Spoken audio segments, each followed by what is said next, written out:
She stood first in university exam. She is a subject topper of obstetrics. She secured all India rank 2 in Ayush postgraduate examination. She was selected as GS of the Student Welfare Council. She has actively participated in all cultural and sports events. She is one of the most bright students of our college. अस्सलाम वालेकुम viewers, मेरे YouTube channel पे आप सबका इस्तकबाल है। और आज इस टॉपर्स टॉक में हमारे साथ AIAPGT 2022 के second ranker doctor Sajiya Siddiqui हैं। तो मैं इनसे जानना चाहूँगा कि इन्होंने कैसे इस कामयाबी को हासिल किया है। और मुझे कई बच्चों के मैसेज आ रहे थे कि आप कब कर रहे हैं टॉपर्स टॉक, तो इसके लिए मुझे ज़रूरी हो गया ये करना। हालांकि मैं ये देख रहा था कि इस बार या पिछली बार भी कई और प्लेटफॉर्म पे टॉपर्स टॉक हुए थे, और इस बार भी शायद फर्स्ट रैंकर का या थर्ड फोर्थ के भी कुछ न कुछ छोटे छोटे क्लिप्स आए हुए थे। लेकिन इनका मैं वेट कर रहा था कि शायद कोई कोचिंग वाले इनका इंटरव्यू ले ले तो मैं इससे बच जाऊं। लेकिन इनका किसी ने इंटरव्यू नहीं लिया था, और कई लोग मुझे प्रेशराइज कर रहे थे कि आपसे कोई रैंकर का इंटरव्यू लीजिए। तो मुझे बच्चों ने कुछ सवाल भी भेजे हैं, तो वो सब सवाल मैं आपसे पूछूंगा। इससे पहले मैं लोगों को चाहूँगा कि आप अपना इंट्रोडक्शन दीजिए और बताइए कि आपकी स्कूलिंग कहाँ से हुई है और आप अभी कहाँ हैं, क्या कर रही हैं। जी आगे। अस्सलाम वालेकुम। वालेकुम अस्सलाम। इंट्रोडक्शन तो आपने दे ही दिया है थोड़ा। मेरा जी। नाम शाजिया सिद्दीकी है और मेरी स्कूलिंग मुंबई से ही हुई है, मुंबई वर्सोवा से। और मेरा जो BUMS है वो भी मेरी जो स्कूल का कैंपस था उसी से ही है, समझ लीजिए, doctor MIJT Divya college Mumbai. और यही है बस। BUMS के बाद बस फ्रेशर ही हूँ, डायरेक्ट यहाँ पर हो गया, अब दिल्ली में हूँ आयुर्वेदिक इंजीनियरिंग दिव्या कॉलेज में। मैंने मेडिसिन डिपार्टमेंट ज्वाइन कर लिया है अब यहाँ। जी। तो ये जो आपकी स्कूलिंग जो हुई है वो अंजुमन इस्लाम का ही कॉलेज स्कूल है क्या, अंजुमन हाँ, इस्लाम? अच्छा। एक ही कैंपस में ये जो दिव्या कॉलेज है वो भी है, अंजुमन इस्लाम स्कूल भी वही है। तो जी 10th तक मैंने वहीं पढ़ा है, उसके बाद 11th 12th के लिए जूनियर कॉलेज अलग था मेरा, फिर BUMS के लिए फिर से यहाँ पर आ गई हूँ, ऐसे था। जी। तो मैं व्यूअर्स को ये बता दूं कि इस बार AIAPGT 2022 के जो second topper, third topper, fourth topper ये गवर्नमेंट कॉलेज से नहीं है। ये लोग सेकंड टॉपर थर्ड टॉपर दोनों एक ही कॉलेज से, अंजुमन इस्लाम तिब्बत कॉलेज, जो कि सेमी गवर्नमेंट कह सकते हैं, हालांकि वो गवर्नमेंट नहीं है। Government aided college. हाँ, गवर्नमेंट एडेड कॉलेज है। और इसी तरह फोर्थ टॉपर जो लड़की है वो मालेगांव से, जो कि वो भी एक सेमी गवर्नमेंट कॉलेज है। तो ये एक चेंज हो रहा है सिनेरियो अभी आजकल AIAPGT के रिजल्ट का। जो जो लोग प्राइवेट कॉलेजेस से हैं उन लोगों के लिए फख्र की बात है, और उन लोगों के लिए ये बहुत बड़ी मोटिवेशन की बात है। तो सबसे पहले मैं ये जानना चाहूँगा आपसे कि मुझे कुछ सवाल सवाल क्वेश्चन बच्चों ने भेजे हैं, तो मैं वो पूछना चाहूँगा कि ये पहले बताइए। मैं ये जानना चाहूँगा कि जैसे अभी एग्ज़ाम का रिजल्ट अनाउंसमेंट हो गया है बहुत जल्दी। इस बार बच्चे इतने ज़्यादा जल्दी एक्सपेक्ट नहीं कर रहे थे। हर बार होता था अक्टूबर में, तो वो लोग वही सोच रहे थे कि उस टाइम में होगा। तो ये अचानक एग्ज़ाम की डेट अनाउंस हो जाने से बच्चे काफ़ी परेशान हैं, और इसको कैसे वो डील करें। और बहुत लोगों के अभी इंटर्नशिप चल रहे हैं, तो आपने इंटर्नशिप में कैसे प्रिपरेशन की, इंटर्नशिप करते हुए प्रिपरेशन भी किया? मैं देख रहा था आपके स्टेटस में आप OT में भी काम कर रही हैं और प्रिपरेशन भी कर रही हैं PGT की। तो आप बताइए जी कि बच्चे बच्चे इसको कैसे टैकल करें। बच्चे परेशान हैं बहुत। सबसे अभी करंट टॉपिक यही चल रहा है कि कैसे होगा, सब पूछते हैं कैसे होगा। अब इतनी जल्दी एग्जाम आ गए, डेट अनाउंस हो गया, जो माइंड में तब था अक्टूबर का। तो इसको कैसे बच्चे, आप अपना एक्सपीरियंस शेयर कीजिए कि कैसे इसको डील करना चाहिए। देखिए, हमारा तो ऐसा है कि पूरी पढ़ाई सारी इंटर्नशिप में ही हुई है और एग्जाम होने के बाद इंटर्नशिप कंप्लीट हुई है, ऐसा था। और हमें लग भी नहीं रहा था कि हम एलिजिबल भी होंगे इस एग्जाम के लिए। तो इंटर्नशिप 2021 दिसंबर में स्टार्ट हुई और 2022 दिसंबर तक थी। तो हम लोग पहले तो यही सोच रहे थे कि एलिजिबल नहीं होंगे, तो सोच रहे थे नहीं पढ़ेंगे, नेक्स्ट ईयर देना है, ठीक है। लेकिन फिर ऐसा लगा कि नहीं, पढ़ लेते हैं। और हमें नहीं पता था कि हम मतलब एग्जाम अटेम्प्ट कर सकते हैं या नहीं। तो हम सोच रहे थे कि अटेम्प्ट तो कर ही देंगे, तो मैंने इस तरह से पढ़ाई स्टार्ट कर दी थी दिसंबर में। लेकिन 1 महीने मुश्किल से मैंने पढ़ाई की होगी, वो दिसंबर जनवरी के बीच। अद्विया मैंने पढ़ लिया था, आपसे ही मैंने पूछा था कि कहाँ से शुरू करूँ पढ़ाई करना। जी। आपने मुझे बताया था उर्दू पढ़ लेंगी, यूनानी वाला पार्ट तो कॉन्फिडेंस आएगा। तो मैंने इसीलिए अद्विया पूरा उस 1 महीने में खत्म कर दिया था। 1 महीने भी उससे कम शायद, पीएचसी जब मेरी पोस्टिंग थी। उसके बाद मतलब पढ़ाई बिल्कुल समझ लीजिए बंद ही हो गई, क्योंकि इतना काम रहता था, पीएचसी जाओ फिर वहां से थक जाते थे, तो पढ़ाई हो नहीं पाती थी, तो वो 3-4 महीने बिल्कुल वेस्ट हो गए। फिर मैंने जून में पढ़ाई करनी स्टार्ट की, जब मेरी कॉलेज में पोस्टिंग हुई है। मतलब बाहर के 6 महीने खत्म हो गए, जब कॉलेज आई हूँ तब से मैंने पढ़ना शुरू किया। और सबको देखकर थोड़ा एक ये भी हो जाता है, सारे लोग पढ़ रहे हैं तो हाँ हमें भी और मेहनत करनी है, ऐसा हो जाता है। तो जून के हाफ में शायद, तब सीरियसली पढ़ाई करने लगी। लेकिन फिर भी स्टार्टिंग में तो कम ही टाइम मिलता था। कॉलेज में जब होती थी तब पेशेंट वगैरह रहते थे, मतलब नहीं मिलता है टाइम कॉलेज में रहो तो। घर जाकर मैं 5-6 घंटे पढ़ाई करती थी, और मुझे रात में पढ़ने की आदत है ज्यादा। तो मैं रात में पढ़ती थी, मतलब 3 बजे तक पढ़ती थी आराम से। तो ये नींद बहुत डिस्टर्ब रही है उस टाइम पर। पहले शुरू-शुरू में 2 महीने शायद ऐसे रहा था कि 5-6 घंटे पढ़ती थी। उसके बाद जब टाइम एकदम कम बचा और ऐसा लग रहा था कि मतलब सब चीज़ हो ही नहीं पाएगी, तब वो अपने आप टाइम बढ़ जाता है। फिर कॉलेज में हो, चाहे बाहर हो, बस स्टॉप पे, मतलब हर जगह फिर बुक हाथ में ही होती थी। तो पूरा दिन समझ लो पढ़ते थे हम, और रात में तो मेरा यही रूटीन था कि मैं 3-4 बज जाते थे, और फिर सुबह 8 बजे उठ भी जाती थी, ऐसे वाला ही था मेरा। तो उस पूरे टाइम में बहुत स्ट्रेस रहा है, नींद बहुत डिस्टर्ब रही है, लेकिन हो गया बस, ठीक है। तो अभी वाले जो स्टूडेंट हैं उनके लिए तो फिर भी थोड़ा अच्छा है, उन्हें थोड़ा टाइम तो मिल जाएगा रिलैक्सेशन का, कि कम से कम इंटर्नशिप हो जाएगी, उसके बाद 1 महीने 2 महीने कुछ तो होंगे उनके पास। तो मैं यही बोलूँगी, हमें देख लीजिए, हमने तो बिल्कुल टाइम ही नहीं मिला, ऐसा था। और लगता भी नहीं था कि एलिजिबल होंगे। शायद 1 या डेढ़ महीने पहले पता चला है कि अब हाँ, हम लोग एलिजिबल हैं एग्ज़ाम देने के लिए। तो ऐसा था। ये ये सवाल मेरा था कि जैसे कि बच्चे माइंड मेकअप करके ये तैयारी कर रहे थे कि अक्टूबर में होगा, हर साल होता है, लेकिन इस बार 2 महीने अर्ली कहा गया है। तो वो जो हाँ, लोग घबरा रहे हैं उनके उनके लिए मेरा ये मशवरा है कि मेरा ये मानना है कि वो जो 2 महीने कम हुए हैं या अर्ली हो रहा है, तो वो सबके लिए हो रहा है ना। सबने माइंड बिल्कुल, मेकअप सबके लिए है। सबने सबने माइंड मेकअप वही किया था कि अक्टूबर में होगा। तो घबराने की बात नहीं है, वो सबके लिए वक्त कम हुआ है, और सब जैसे कर रहे हैं प्रिपरेशन वैसे ही कीजिए। जितना हुआ है तैयारी, अभी तक जितनी तैयारी हुई है उसको रिवाइज कीजिए, और सब लोग वैसे ही कर रहे हैं। तो इसमें ऐसा तो हुँ। नहीं है कि सिर्फ आपके लिए कम हुआ है वक्त, बाकियों के लिए नहीं हुआ है कम। तो सबके लिए वही है, तो उसी हिसाब से सबको तैयारी करनी चाहिए, घबराना नहीं चाहिए, जितना हुआ है उसको करना चाहिए। तो सबसे पहले मैं ये सवाल पूछूंगा कि आपने कौन कौन सी बुक्स फॉलो की थी। ये सबसे पहला सवाल रहता है बच्चों के, कि किस किस जी, किताबों से आपने तैयारी की थी पीजीईटी के दौरान। जी। देखिए, मॉडर्न के लिए तो मैं यही बोलूँगी, मैंने सिर्फ़ एक बुक पढ़ी है, रोम्स। क्योंकि इतना टाइम ही नहीं था मेरे पास, तो मुझे ऐसे मैंने टारगेट बनाया था कि मेरी इस बुक से ही जो मैंने सब्जेक्ट चूज़ किए थे कि ये मुझे पढ़ना है, तो इतना ही हो जाए मेरे लिए बहुत है। तो मैंने सिर्फ़ रोम्स से पढ़ाई की है मॉडर्न के लिए। और रोम्स यूनानी के लिए मैंने रोम्स रहबरे मौजूद। जी, रोम्स से आपने सारे सब्जेक्ट पढ़े थे या उसमें से कुछ छांट के। सारे सब्जेक्ट बिल्कुल नहीं हुए थे, कुछ सब्जेक्ट पढ़े थे, मैंने 7-8 सब्जेक्ट पढ़ लिए थे। कौन कौन से सब्जेक्ट। मैंने सर्जरी, फोरेंसिक, पीएसएम और एनाटॉमी, ईएनटी, ऑप्थेल और ऑब्स गायनेक, ये जितने मुझे इम्पोर्टेंट लगे थे मैंने उतने कर लिए थे, ऐसा था। और मेडिसिन थोड़ा बहुत किया था, मतलब मेडिसिन तो अच्छे से नहीं हुआ था, मुझे लगा था बहुत वास्ट है, अगर मैं इसमें जाऊँगी तो मेरा टाइम वेस्ट हो जाएगा, इसलिए मैंने मेडिसिन को थोड़ा ऐसे साइड कर दिया था। बाकी चीज़ें अच्छे से कर ली थी, और ऐसा था कि 2-3 बार रिवीजन कर लिया था कि इसमें से कुछ आएगा तो मैं वो कर लूँगी, ऐसे कॉन्फिडेंस एक आ गया था उसके बाद, रोम्स पढ़ने के बाद।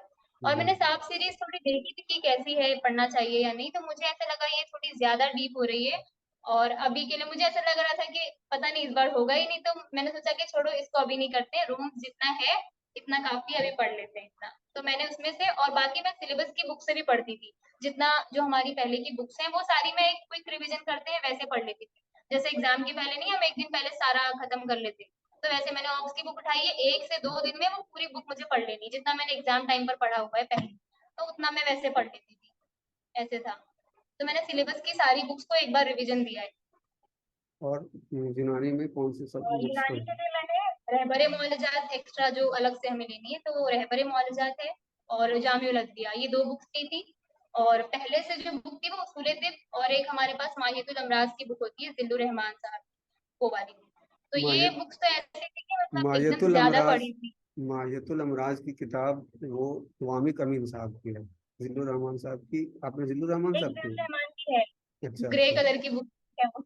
नहीं, मैं रिकमेंड करूंगा जो सुन रहे हैं उनको कि जो माहियतुल अमराज की ओल्ड पैथोलॉजी, यूनानी पैथोलॉजी जो कह सकते हैं, उसकी एक किताब है वामिक अमीन साहब की, जो अलीगढ़ में काली किताब के नाम से मशहूर है। और उस मैं जो क्वेश्चन अपनी अपनी बुक्स में देखा उसको ढूंढते वक्त मुझे मिला कि पैथो की, माहियतुल अमराज की यूनानी पैथोलॉजी के सबसे ज्यादा सवाल उस किताब से हैं। जो कोई कोई सवाल तो ऐसे हैं जो सिर्फ उसी किताब में मिलेंगे और कहीं नहीं मिलेंगे, तो उस किताब को बच्चे जरूर फॉलो करें। तो आप ये बताइए कि आपने किन सब्जेक्ट्स को सबसे ज्यादा वक्त दिया, 1 2 3 अगर ग्रेड करें तो? ज्यादा तो मैंने जिसको दिया था, हाँ। एक तो सर्जरी, एनाटॉमी, फोरेंसिक, पीएसएम। इन चारों को मैंने सोचा था पहले तो कि मैं ये चार ही कर लूं बहुत है, ऐसा मेरा टारगेट था कि ये खत्म करने हैं। फिर जब ये हो गए तब मैंने बाकी सब्जेक्ट्स को फिर कर लिया कि चलो अब टाइम है तो थोड़ा ये भी कर लेती हूँ, ऐसा था। यूनानी सब्जेक्ट में ज्यादा किसको वक्त दिया आपने? इसमें पूछ रहे हैं, यूनानी में देखिए ऐसा सब्जेक्ट वाइज खत्म जी। करनी है, जैसे उसूले तिब है, बड़े मुअल्लजात है, ये सब मुझे एकदम था कि मुझे लाइन एकदम याद रहे, कहीं से भी इसमें से अगर कुछ आता है तो ऐसा ना हो कि मुझे नहीं आए, ऐसा था। और सबसे कम किस सब्जेक्ट को आपने वक्त दिया और क्यों? सबसे कम ऐसा तो नहीं है, सबसे कम के लिए ये कि थोड़े से साइड वाले जो सब्जेक्ट है जैसे फार्माकोलॉजी हो गया, फिजियोलॉजी, इन सबको मैंने बहुत कम, मतलब मुझे लग रहा था ठीक है इसमें से कुछ आता है तो जो थोड़ा बहुत पहले का पढ़ा हुआ है वो देखा जाएगा, वो नॉलेज यूज हो जाएगी, वरना तो कोई नहीं, इतने फार्माकोलॉजी सवाल को आते भी नहीं उसमें। फार्माकोलॉजी को तो सबसे कम वक्त देना बिल्कुल जायज है, क्योंकि उससे 2 3 क्वेश्चन ही अभी तक 3 4 साल के आईपीजीटी में सिर्फ हाँ 4 या 5 क्वेश्चन ही पूछे हैं जो मैंने अपनी किताब में डाला है, तो उसका मेरा एक्सपीरियंस है। और एक हाँ। सवाल ये है, बच्चों ने पूछा है कि कौन सी टेस्ट सीरीज आपने फॉलो की थी? मैंने एक टेस्ट सीरीज ज्वाइन की थी, CP official, competition point official. लेकिन मैं सच बताऊं, मैं इतना मतलब कुछ करती नहीं थी उसमें टेस्ट वगैरह। स्टार्टिंग में जब ज्वाइन की थी नवंबर में, जब पता चला था सीनियर्स के थ्रू कि ये टेस्ट सीरीज एक है, अच्छी है, मैंने ज्वाइन कर ली थी और 3 4 टेस्ट दिए भी हैं उसके स्टार्टिंग में, बिना पढ़े दिए, जब भी टेस्ट दिए हैं, ऐसे कुछ फॉलो तो किया ही नहीं कभी। और फिर बाद में बिल्कुल ही बंद हो गया वो, क्योंकि मैं, मेरा पढ़ने का तरीका अलग है, मैं कुछ और पढ़ रही हूँ, वहां कोई और टेस्ट चल रहा है, तो मैं इसीलिए वो नहीं करती थी। फिर एंड में जब उनका फुल सिलेबस टेस्ट आया, 3 4 टेस्ट थे कुछ, तब मैंने वो टेस्ट दिया था, क्योंकि मुझे देखना था कि मैं कितने टाइम में वो टेस्ट कर पा रही हूँ। तो मेरे टाइम ठीक ही था, हो जाते थे, 2 घंटे से पहले ही होते थे। तो फिर बस उसके बाद नहीं किया मैंने उसमें इतना कुछ। और टेस्ट सीरीज वगैरह से इतना होता नहीं है, बस ये रहता है कि देखते रहते हैं हम कि हाँ सारे लोग पढ़ रहे हैं, उनके रैंक आ रहे हैं, तो एक कंपटीशन बना रहता है, यही चीज है, तो अच्छा है अगर ज्वाइन कर लेते हैं अच्छा, कभी आपको प्रिपरेशन के दौरान ऐसा लगा कि आप टॉप कर सकते हैं? लोग। नहीं, नहीं लगा। एग्जाम के बाद भी नहीं लगा था ना? क्योंकि एग्जाम के एग्जाम बाद मतलब मुझे ये था कि अच्छे रैंक आएंगे, अच्छी उम्मीद थी कि 30 40 रैंक के बीच कहीं मैं स्टैंड करूंगी, लेकिन इतने अच्छे की उम्मीद नहीं थी। अच्छा, एग्जाम के दौरान कभी ये तो नहीं लगा कि मेरा शायद ना हो प्रिपरेशन हाँ के लगा दौरान? है, बहुत बार लगा है, प्रिपरेशन प्रिपरेशन के टाइम बहुत बार लगा है कि ऐसा लगता है कि पढ़ तो रहे हैं सारा कुछ लेकिन सब भूल जाएंगे, कुछ याद नहीं आएगा, मुझे ऐसे लगता था। और कभी कभी तो अजीब से वो एक डिप्रेशन का अटैक कहते हैं, समझ लीजिए, 5 10 मिनट के लिए एकदम से ऐसे लो फील होगा कि नहीं अब मेरा तो नहीं होगा, मैं क्यों पढ़ रही हूँ, सारे लोग इतना पढ़ रहे हैं, सबका हो जाएगा, मुझे मतलब ऐसा लगता था। और मतलब रोना भी आता था मुझे कभी कभी तो कि अरे यार नहीं होगा, जाने दो, छोड़ दो। लेकिन कुछ नहीं, वो टाइम थोड़ी देर का होता है और सबको ही फील होता है, इतने कुछ नहीं, मतलब इतनी बड़ी बात तो नहीं है। इससे तो बस इग्नोर कर दीजिए टाइम को। इसको कैसे ओवरकम करें बच्चे? सबको मैं फील होता बस है यही ऐसे। सोचती थी कि बस 2 महीने मेहनत कर लो, मैं सोचती थी कि हमारे हाथ में तो मेहनत है ना, तो हम मेहनत कर लेते हैं, बाकी देखा जाएगा, अल्लाह ताला जो चाहते हैं वो कर देंगे, ठीक है। तो मेरा ऐसा वाला बिलीफ है कि बस मेहनत करो, ठीक है, होगा तो होगा, नहीं तो कोई बात नहीं। अच्छा, तो प्रिपरेशन इसलिए प्रिपरेशन के दौरान जो सबसे ज्यादा हार्डेस्ट हर्डल होती है, वो क्या आपको लगा कि ये सबसे ज्यादा हार्ड, मुझे मेरे रास्ते और में रुकावट है? मोबाइल मैं फ़ोन बहुत यूज़ करती हूँ और सोशल मीडिया पे थोड़ा एक्टिव रहती हूँ, तो एक रहता है मेरे हाथ में फ़ोन हर वक़्त ही रहता है पढ़ने के टाइम भी। लेकिन और मैंने बंद भी नहीं किया फ़ोन यूज़ करना, ये भी मैं बोलूँगी, लेकिन कम हो जाता है। जैसे मैं सीरियल्स वग़ैरह बहुत देखती हूँ, तो फिर उस टाइम पे मैंने सोच लिया कि बस 4 महीने की बात है, कर लो थोड़ा सा थोड़ा फ़ोकस कर लो, उसके बाद तो फिर कर ही सकते हैं। तो बस उस टाइम पे मैंने बहुत अपने आप को कंट्रोल किया है कि ये सब नई फालतू चीज़ों में टाइम नहीं लगाना है। सीरियल हो गए, इंस्टाग्राम हो गया, ये सब चीज़ों को एकदम कम कर दिया था मैंने।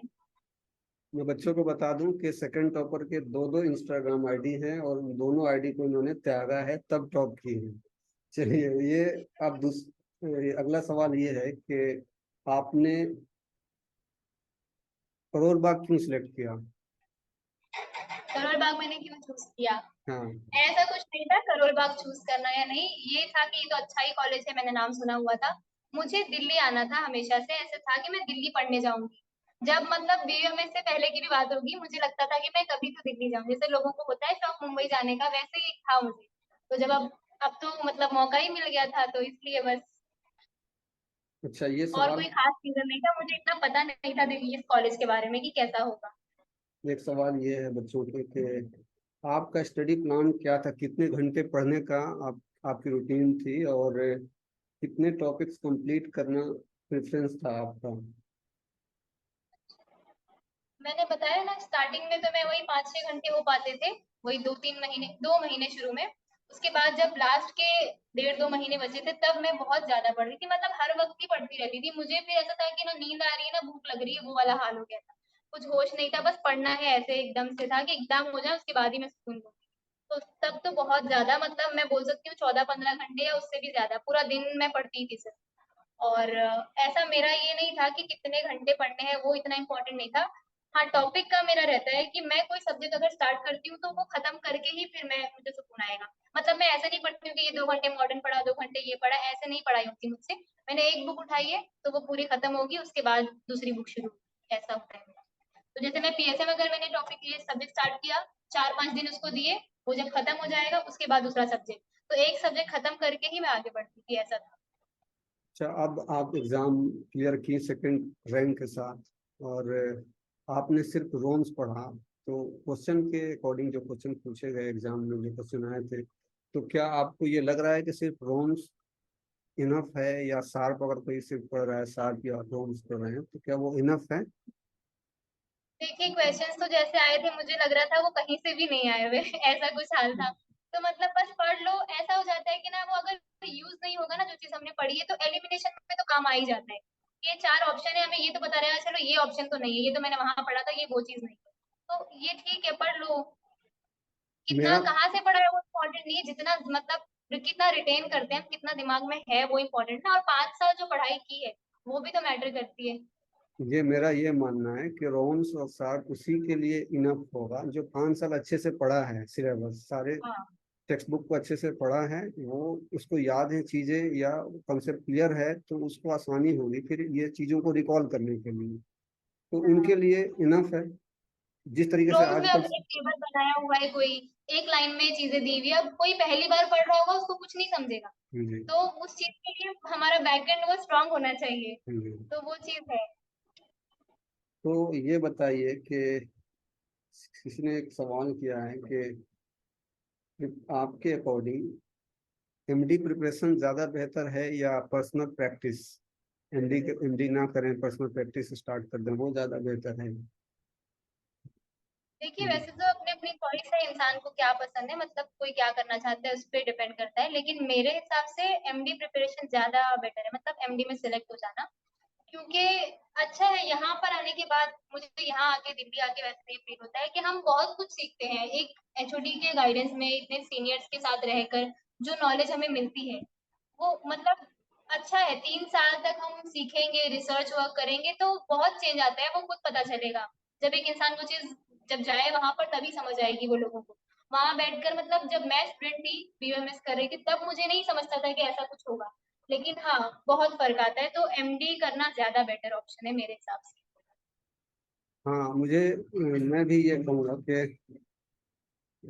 ये कहूँगा कि जो लोग प्रैक्टिस करना चाह रहे हैं वो 3 साल बाद करें, ज्यादा बेहतर है। एमडी तो कर लें। अब चूंकि इतने सीट्स हो गए हैं और एमडी में इतने अच्छे स्टाइपेंड है, तो उसको जरूर करना चाहिए, एमडी प्रिपरेशन करना चाहिए। और अब थोड़ी भी मेहनत करेंगे तो हो जाएगा। अब जब एनआईएम गाजियाबाद स्टार्ट हो जाएगा तो और ज्यादा सीट्स बढ़ जाएंगे, तो जरूर करना चाहिए। क्योंकि पैसे इतने ज्यादा मिल जाते हैं 3 साल, आप उसके आगे की आपकी लाइफ के लिए आसानी हो जाएगी। प्रैक्टिस वगैरह करना चाहते हैं तो उसमें इन्वेस्टमेंट आप कर सकते हैं। तो मेरे समझ से जरूर प्रिपरेशन करनी चाहिए। एक तो डिग्री भी हो जाती है, प्लस पैसे भी बहुत मिलते हैं, इकोनॉमिकली आप स्टेबल हो जाते हैं 3 साल में। और एक लड़कियों के सवाल है, लड़कियों की तरफ से एक सवाल है कि आपने घरेलू काम करते हुए, लड़कियों के लिए होता है ना कि घर के काम भी रहते हैं, खाना बनाना, सब फैमिली के साथ रहना, जो फैमिली के साथ रहे, लड़कियां ज्यादातर फैमिली के साथ रह रही हैं, जो लोग घर के काम भी रहते हैं, उसके साथ अपनी जो है तैयारी, पर्सनल लाइफ, प्रोफेशनल लाइफ जो है, ये स्टडी की प्रिपरेशन को कैसे मैनेज कर पाएंगे? प्रिपरेशन का टाइम पूछ रहे हैं, पहले मैंने कैसे किया मैनेज? नहीं, प्रिपरेशन मैं के तो दौरान। घर के काम नहीं करती थी। प्रिपरेशन के दौरान। घर में जी मेरी मम्मी है, मेरी बहन है, वो लोग कर लेते थे, मुझे कुछ करना नहीं पड़ता था। अच्छा। तो तो हाँ, घर के काम तो मैंने नहीं किए हैं। कभी कभार मैं थोड़े बहुत काम, सफाई वफाई थोड़ी सी कर दी, वरना तो मैं नहीं करती थी। अच्छा, फैमिली से सपोर्ट है मुझे। अल्लाह का शुक्र है। और एक सवाल ये है कि आप करोल बाग में, अच्छा ये तो सवाल मैंने कर लिया ना कि आपने करोल बाग क्यों सिलेक्ट किया था और मुआवजात आपने क्यों सिलेक्ट किया था। ये बताएं, मुआवजात वाला सवाल मैंने पूछा कि आप मुआवजात क्यों सिलेक्ट की थी। मैंने मौलजात क्यों सेलेक्ट किया, ये सवाल, ये तो बस ऐसा है, देखिए मैं सर्जरी वैसे चूज करना चाहती थी कि मैं सर्जरी ले लूंगी, और मतलब इंटरेस्ट मेरा सर्जरी में ज्यादा था।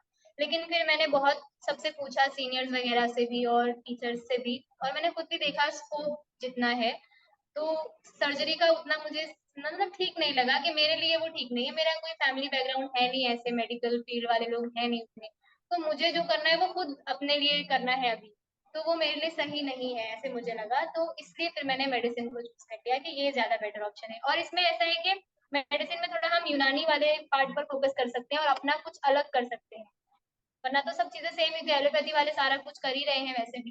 तो कम से कम यहाँ ऐसा है कि कुछ तो हम अलग करके दिखा सकते हैं ना, यूनानी का जो ट्रीटमेंट है हमारा, उस वजह से बस चूज कर लिया मैंने। हालांकि तो पहले मुझे पसंद नहीं था मेडिसिन, ऐसा है, लेकिन बस जी, हो मैं जाती है। मैं बता दूं जो बच्चों को कि मेडिसिन मुआवजात इसलिए ज़्यादा बेहतर है क्योंकि आगे के लिए सब जॉब में जब आप जाएंगे, कॉलेज में टीचिंग के लिए, तो सबसे ज़्यादा एलाइड सब्जेक्ट्स, इसके ऑप्शंस और भी दूसरे सब्जेक्ट्स में रहते हैं। तो ये एक मुआवजात एक ऐसा सब्जेक्ट है जिसके कई एलाइड सब्जेक्ट्स हैं, जो मुआवजात के बच्चे और दूसरे सब्जेक्ट में टीचिंग में जा सकते हैं। और एक तो ये क्लिनिकल सब्जेक्ट है, तो इसलिए ये टॉप पे रहते हैं और सब लोग इसको सिलेक्ट करना चाहते हैं। आखिर में आप अगर कोई टेक होम मैसेज देना चाहे बच्चों को प्रिपरेशन कर रहे हैं, तो उनको आप क्या मैसेज मैसेज, दीजिए? मैं यही मैसेज देना चाहती हूँ, मतलब मैं देखती हूँ लोग बहुत टेंशन में रहते हैं, बच्चे प्रिपेयर कर रहे हैं, ठीक है एंजाइटी होती है हर एग्जाम की, थोड़ी बहुत एंजाइटी तो जनरल होनी चाहिए, लेकिन एकदम से ऐसे नहीं करो कि मतलब नहीं हुआ तो क्या, नहीं एग्जाम में यहाँ सेलेक्ट होता तो और बहुत से ऑप्शन होते हैं, इतनी कोई टेंशन की बात नहीं है, अभी सिर्फ प्रिपेयर करो और अपनी मेहनत पे ही पूरा दिमाग लगा के रखो कि हाँ भाई मैं प्रिपेयर कर रही हूँ, मेरा अच्छा ही होगा, बस। नहीं होगा तो ठीक है, वो भी कोई मतलब लिखा है वो चीज आपके लिए, जो अल्लाह ताला ने सोचा है वैसा ही होगा, तो इतना टेंशन मत लिया करो, मैं सबको सिर्फ यही बोलती हूँ। टेंशन हो रहा है तो भी उसको इतना फील मत करो कि ठीक है हो जाएगा हो जाएगा, अपने आप को थोड़ा सा समझाना पड़ता है कि इतनी बड़ी चीज नहीं है, बस यही है। अपनी मेहनत पे बस भरोसा रखो, और इतना हो जाए ना कि खुद सेटिस्फाइड रहो, बाद में भी आपके मार्क्स नहीं भी आते ना, आपको ये रहना चाहिए कि मैंने तो मेहनत की थी भाई, पता नहीं कैसे नहीं आया, ठीक है, अपने आप को रहना चाहिए कॉन्फिडेंस कि मेरा मेरी तरफ से क्लियर है, बाकी जो मेरे लिए लिखा है, जो अल्लाह ताला को ठीक लगता है वो हो रहा है, बस बहुत यही शुक्रिया। बोलूंगी। और एग्जाम का मैं ये बोलूंगी, लोगों के पेपर छूट जाते हैं, मैंने देखा है, मेरे साथ वालों में से ऐसे था बैचमेट्स के, मतलब कई क्वेश्चन छूट गए, 70 क्वेश्चन ही अटेम्प्ट कर पाए, 70-80 क्वेश्चन, तो थोड़ा सा टाइम का ध्यान रखना, पहले से प्रैक्टिस कर लेना कुछ पेपर्स की, कि कितने टाइम में आपका पेपर होता है, क्योंकि ऑनलाइन रहता है, कुछ लोगों को समझ भी नहीं आती है सही से, तो वो एक बार कर लेना थोड़ा, जिसने टेस्ट सीरीज ज्वाइन कर रखी है वो लोग तो उनका तो हो जाएगा, तो अपना टाइम एक बार मैनेज कर लो कि कितनी देर में आप पेपर कर पाते हो, और क्वेश्चंस जब अटेम्प्ट करते हो तो इतना सोचो मत हर सवाल को, जो ठीक लग रहा है वो मार्क करते हुए आगे बढ़ जाओ। कोई बहुत ज्यादा ऐसा सवाल जिसमें सोचना पड़ेगा उसको फिर ठीक है छोड़कर आगे बढ़ो, और मतलब बाद में आके देखना है, लेकिन ऐसे बहुत सवाल नहीं हो। चलो 10-15 सवाल ऐसे आपके हैं जिसको आपको फिर से देखना है, ऐसा ना हो कि सारे सवाल ही आपने छोड़ रखे हैं कि फिर आके देखेंगे, फिर टाइम नहीं मिलता है। एक बार आप आगे बढ़ गए ना फिर वो टाइम खत्म ही हो जाता है, तो लोगों के वैसे ही पेपर छूटते हैं। तो ऐसा मेरे बैचमेट्स के साथ हुआ है, तो इसलिए मैं ये कहूंगी कि टाइम का थोड़ा ध्यान रखना। टाइम मैनेजमेंट सबसे अहम है। अब हमारा सवाल खत्म होता है, अब हम कंक्लूड करेंगे।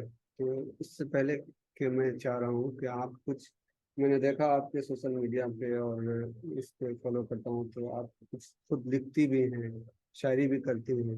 तो आप अपना लिखा हुआ कुछ सुनाइए, और गुनगुनाती भी अच्छा है आप, तो कुछ गुनगुना भी दीजिए। मेरा लिखा हुआ मुझे खुद ये याद नहीं है। ये एक्स्ट्रा करिकुलम एक्टिविटीज है। तो मैं चाहूंगा कि जो लोग तैयारी कर रहे हैं वो बस इतना ही सुने, इसके आगे ना सुने क्योंकि उनका वक्त ज्यादा अहम है। तो आप बता दीजिए, कुछ सुना दीजिए। मेरा लिखा हुआ मुझे कुछ याद नहीं है, मैं ऐसे कोई सॉन्ग कर लूं, लोग भी कर, क्या सोचेंगे, स्टूडेंट साहब क्या बोल रहे हैं। ये एक्स्ट्रा करिकुलर एक्टिविटी है, आप कर लीजिए। मैं करता हूँ लोगों के सोशल मीडिया पे देखता हूँ, तो जैसे इससे पहले भी किया था मैं टॉप स्टॉप, तो उन लोगों के जो एक्स्ट्रा करिकुलर एक्टिविटी है, तो मैंने उनसे भी शायरी वगैरह कराई थी। तो ये एक है, अपने अंदर एक कला है, तो उसको लोगों तक पहुंचाना चाहिए।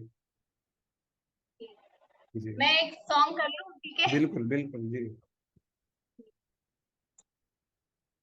जाने कैसे बांधे तूने अखियों के डोर, मन मेरा खींचा चलाया तेरी ओर, मेरे चेहरे की सुबह जुल्फों की शाम, मेरा सब कुछ है पिया से तेरा, नजरों ने तेरी छुआ तो है ये जादू हुआ, होने लगी हूँ मैं हंसी, आफरी आफरी आफरी आफरी आफरी। बस ठीक है। बहुत आखिरी, यानी बेहद खूबसूरत। बहुत शुक्रिया आपका, आपने अपना कीमती वक्त दिया, और आपकी ख्वाहिश थी कि जैसे ऑनलाइन में होकर ऑफलाइन इंटरव्यू हो, इस वजह से इतना देर हुआ, इतनी देर हुई। मैं ना दिल्ली कभी आ पाता और ना इंटरव्यू हो पाती ऑनलाइन। दिल्ली बहुत दूर है मेरे से तो जो भी हुआ अरे इससे कुछ ऑफलाइन नहीं है। में, ऑफलाइन नहीं हुआ, ऑनलाइन हो गया। और बहुत शुक्रिया, आप अपना कीमती वक्त दिए। मैं चाहूँगा कि जी आप बच्चों को ऐसे ही आगे भी कोई आपसे कांटेक्ट करे तो उनको गाइड करते रहिए और मोटिवेट करते रहिए। और आपकी फ्यूचर के लिए, आपकी ज़िंदगी आगे की खूबसूरत हो, ताबनाक हो, आपको ढेर इंशाल्लाह। सारी कामयाबियाँ ऐसी ही मिलती रहे, हर एग्ज़ाम में आप टॉप करते रहें, और अपने वालिदैन का और अपने कॉलेज का, अपने टीचर्स का मान सम्मान बढ़ाते रहें, ये मेरी दुआ है। ठीक है, अल्लाह हाफिज़। ठीक है, चलिए, अल्लाह हाफिज।